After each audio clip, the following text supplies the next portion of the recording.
ರಾಜ್ಯದಲ್ಲಿ ನಿರುದ್ಯೋಗಿಗಳ ಸಂಖ್ಯೆ ಹೆಚ್ಚಾಗಿದೆ. ಯುವಕ ಯುವತಿಯರು ದಿನದಿಂದ ದಿನಕ್ಕೆ ಕೆಲಸ ಸಿಗದೆ ಪರದಾಡ್ತಾ ಇದ್ದಾರೆ. ಇದೆಲ್ಲದರ ನಡುವೆ ಚಳಿಗಾಲದ ಅಧಿವೇಶನದಲ್ಲಿ ರಾಜ್ಯದಲ್ಲಿ ಖಾಲಿ ಇರುವಂತಹ ಸರ್ಕಾರಿ ಹುದ್ದೆಗಳ ಬಗ್ಗೆ ಚರ್ಚೆ ನಡೆದಿದೆ. ಹೌದು, ಬಸನಗೌಡ ಪಾಟೀಲ್ ಯತ್ನಾಳ್ ಅವರು ಈ ಬಗ್ಗೆ ಸಿದ್ದರಾಮಯ್ಯ ಅವರಿಗೆ ಪ್ರಶ್ನೆಯನ್ನ ಕೇಳಿದ್ದಾರೆ. ಇದಕ್ಕೆ ಸಿಎಂ ಉತ್ತರ ಕೂಡ ಕೊಟ್ಟಿದ್ದಾರೆ. ಹಾಗಾದ್ರೆ ರಾಜ್ಯದಲ್ಲಿ ಖಾಲಿ ಇರುವಂತದ್ದು ಎಷ್ಟು ಸರ್ಕಾರಿ ಹುದ್ದೆಗಳು ಗೊತ್ತಾ? ನಿಜಕ್ಕೂ ಕೂಡ ಈ ಸಂಖ್ಯೆಯನ್ನ ಕೇಳಿದ್ರೆ ಶಾಕ್ ಆಗೋದಂತೂ ಗ್ಯಾರಂಟಿ. ರಾಜ್ಯದಲ್ಲಿ ಬರೋಬ್ಬರಿ 2.84 ಲಕ್ಷ ಸರ್ಕಾರಿ ಹುದ್ದೆಗಳು ಖಾಲಿ ಇದೆ. ಈ ಬಗ್ಗೆ ಬೆಳಗಾವಿಯಲ್ಲಿ ನಡೀತಾ ಇರುವಂತಹ ಚಳಿಗಾಲದ ಅಧಿವೇಶನದಲ್ಲಿ ಬಸನಗೌಡ ಪಾಟೀಲ್ ಯತ್ನಾಳ್ ಮಾತನಾಡಿದ್ದು, ಸಿಎಂ ಸಿದ್ದರಾಮಯ್ಯ ಅವರು ಇದಕ್ಕೆ ಉತ್ತರವನ್ನ ಕೂಡ ಕೊಟ್ಟಿದ್ದಾರೆ. ಸರ್ಕಾರಿ ಇಲಾಖೆಗಳಲ್ಲಿ 2.84 ಲಕ್ಷ ಹುದ್ದೆಗಳು ಖಾಲಿ ಇದ್ದು 24,300 ಹುದ್ದೆಗಳನ್ನ ಭರ್ತಿ ಮಾಡೋದಕ್ಕೆ ಹಣಕಾಸು ಇಲಾಖೆ ಅನುಮತಿಯನ್ನ ಕೊಟ್ಟಿದೆ ಅಂತ ಹೇಳಿ ಸಿದ್ದರಾಮಯ್ಯ ಅವರು ಉತ್ತರವನ್ನ ಕೊಟ್ಟಿದ್ದಾರೆ.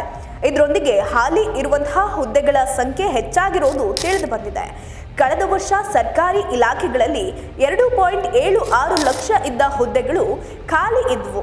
ಕಳೆದ ವರ್ಷ ಸರ್ಕಾರಿ ಇಲಾಖೆಗಳಲ್ಲಿ 2.76 ಲಕ್ಷ ಹುದ್ದೆಗಳು ಖಾಲಿ ಇದ್ವು. ಅವುಗಳ ಸಂಖ್ಯೆ ಈಗ ಹೆಚ್ಚಾಗಿದೆ. ವಿಜಯಪುರ ನಗರದ ಶಾಸಕ ಬಸನಗೌಡ ಪಾಟೀಲ್ ಯತ್ನಾಳ್ ಅವರ ಪ್ರಶ್ನೆಗೆ ಸಿದ್ದರಾಮಯ್ಯ ಅವರು ಲಿಖಿತ ಉತ್ತರವನ್ನ ನೀಡಿದ್ದು, ಇದರ ಪ್ರಕಾರ ಶಾಲಾ ಶಿಕ್ಷಣ ಮತ್ತು ಸಾಕ್ಷರತಾ ಇಲಾಖೆಯಲ್ಲಿ ಅತಿ ಹೆಚ್ಚು ಅಂದ್ರೆ 79,694 ಹುದ್ದೆಗಳು ಖಾಲಿ ಇದೆ. ರಾಜ್ಯದಲ್ಲಿ ಸುಮಾರು 2,80,000 ಸರ್ಕಾರಿ ಹುದ್ದೆಗಳು ಖಾಲಿ ಇದ್ದು ಅದನ್ನ ಸಮರದೋಪಾದಿಯಲ್ಲಿ ಭರ್ತಿ ಮಾಡಬೇಕಾಗಿದ್ದ ಸರ್ಕಾರ ಕೇವಲ 24,300 ಹುದ್ದೆಗಳನ್ನ ಭರ್ತಿ ಮಾಡೋದಕ್ಕೆ ಮಾತ್ರ ಆರ್ಥಿಕವಾಗಿ ಶಕ್ತವಾಗಿದೆ ಅಂತ ಮುಖ್ಯಮಂತ್ರಿಗಳು ಸದನದಲ್ಲಿ ತಿಳಿಸಿದ್ದಾರೆ. ಅಂದ್ರೆ ಖಾಲಿ ಇರುವ ಹುದ್ದೆಗಳ 9% ಮಾತ್ರ ಭರ್ತಿ ಮಾಡಿಕೊಳ್ಳುವುದಕ್ಕೆ ಹಣಕಾಸು ಇಲಾಖೆ ಅನುಮೋದನೆ ನೀಡಿದೆ ಅಂತ ಎಕ್ಸ್ ಸಂದೇಶದಲ್ಲಿ ಯತ್ನಾಳ್ ಅವರು ಕೂಡ ಮಾಹಿತಿಯನ್ನ ಹಂಚಿಕೊಂಡಿದ್ದಾರೆ. ಅರ್ಹ ಯುವಕ ಯುವತಿಯರಿಗೆ ಉದ್ಯೋಗ ನೀಡಬೇಕಾಗಿದ್ದ ಸರ್ಕಾರ ವೋಟ್ ಬ್ಯಾಂಕ್ ರಾಜಕಾರಣಕ್ಕೆ ತನ್ನ ಹಣವನ್ನೆಲ್ಲ ಬಳಸಿಕೊಂಡು ಉದ್ಯೋಗಾಕಾಂಕ್ಷಿಗಳಿಗೆ ನಿರಾಸೆಯನ್ನ ಮೂಡಿಸಿದೆ. ಶಾಲಾ ಶಿಕ್ಷಣ ಮತ್ತು ಸಾಕ್ಷರತಾ ಇಲಾಖೆಯೊಂದರಲ್ಲೇ ಬರೋಬ್ಬರಿ 79,694 ಹುದ್ದೆಗಳು ಖಾಲಿ ಇರೋದು ಉಲ್ಲೇಖಾರ್ಹ ಅಂತ ಯತ್ನಾಳ್ ಹೇಳಿದ್ದಾರೆ.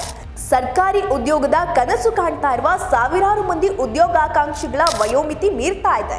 ಇನ್ನೊಂದು ಕಡೆ ಸರ್ಕಾರದ ವಿಳಂಬ ಧೋರಣೆಯಿಂದ ಕರ್ನಾಟಕ ಲೋಕಸೇವಾ ಆಯೋಗ ಎಂಬ ಭ್ರಷ್ಟ ನೇಮಕಾತಿ ಸಂಸ್ಥೆಯಿಂದ ಅರ್ಹ ಅಭ್ಯರ್ಥಿಗಳ ಭವಿಷ್ಯ ಡೋಲಾಯಮಾನವಾಗಿದೆ ಅಂತ ಹೇಳಿ ಯತ್ನಾಳ್ ಆಕ್ರೋಶವನ್ನ ವ್ಯಕ್ತಪಡಿಸಿದ್ದಾರೆ.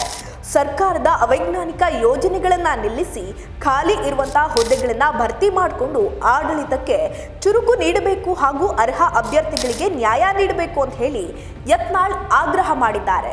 ಅದೇನೇ ಇರಲಿ, ಸರ್ಕಾರಿ ಇಲಾಖೆಗಳಲ್ಲಿ 2.84 ಲಕ್ಷ ಹುದ್ದೆಗಳು ಖಾಲಿ ಇದ್ರೂ ಕೂಡ ಕೇವಲ 24,300 ಹುದ್ದೆಗಳನ್ನ ಭರ್ತಿ ಮಾಡೋದಕ್ಕೆ ಸರ್ಕಾರ ಶಕ್ತವಾಗಿದೆ ಅನ್ನೋದು ಉದ್ಯೋಗಾಕಾಂಕ್ಷಿಗಳಲ್ಲಿ ನಿರಾಸೆಯನ್ನ ಮೂಡಿಸಿದೆ.